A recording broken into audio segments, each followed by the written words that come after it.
For question 58, we again have another graph. So we use our tools of analysis, our OI Zerga, before we even read the question. So the origin, we check out here and we see we're at 0, 0. So that's a quadrant 1, 2, 3, and 4. Which takes us to our y-axis, which has positive values this way, and our t-axis, which has positive values that direction. And now we look at the intercepts, and there are a whole bunch. So starting off here, we have a v0 equals 0. And then we've got this weird thing happening where it's no longer behaving as a function, but as a relation. And so yes, there's a zero velocity in there at some point, but the critical one is down here. And then when we get up to point D, then we have another intercept, which is telling us that v equals 0 at that point in time. So the v equals 0 at that point in time. So we really have this intercept. This one is, there's something really weird going on, and there's that one there. But we could say v equals 0 there as well. And so those are our intercepts. What can we read from this graph? We can read the velocity in time. So let's take a look at what's happening during the initial point up to A. What's happening is the velocity is increasing. Velocity is increasing, and the velocity is a maximum at A. And then it goes from a maximum at A to instantaneously, over no amount of time, going from a positive max to a negative max. So v is a negative maximum, and then the velocity decreases to 0 at this point, and then the velocity increases to, if we notice, not as high, but this is a secondary max. Okay, so v is large, let's say. So that's what's happening with the reading. The gradient is delta v over delta t. Well, that's the acceleration. And when we look at the slope here is constant. It's a number, and it's positive. So the acceleration is positive.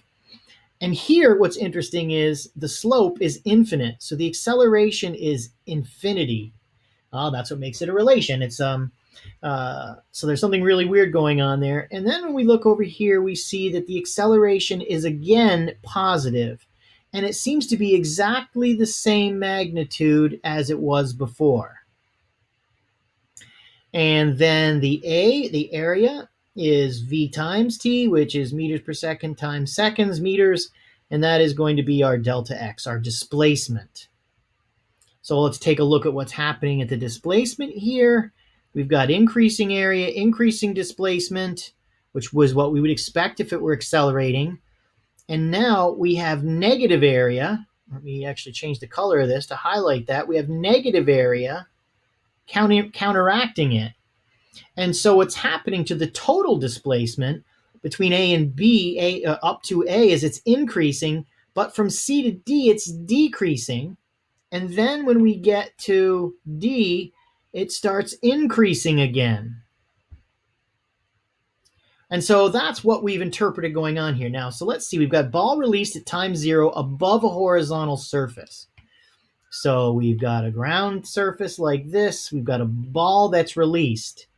And so if it's released, what it will do is it will fall. It will increase its speed. Now, if we notice, we traditionally define this as the positive direction and this is the negative direction when it comes to z. But what we're seeing here is we have a v0 equal to 0, which is what we would expect.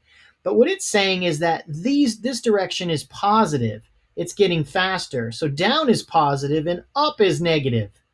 And so in that sense, they've turned this question literally upside down, our framework. So that's how we're matching what's going on here. Increasing positive velocities. And of course, then when it hits, we might expect over no period of time, it's going to go from moving downward, the positive direction, to upward, which would be the negative direction. And so that negative direction, what's interesting, if we look here, if we look at this negative Vmax and compare it to the positive Vmax, you notice that the negative Vmax is smaller than the positive Vmax. And that would make sense because some energy is lost during that interaction. But anyway, it's just something to notice. And so then what would happen is it would decrease to 0 at its highest point.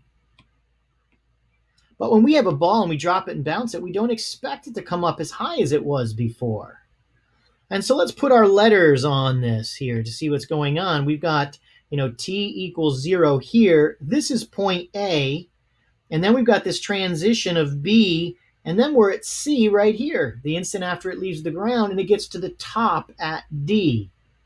And of course, we see it's not as high. And that's why the area between underneath the curve from C to D is less than the area of A to B. It does not get as high.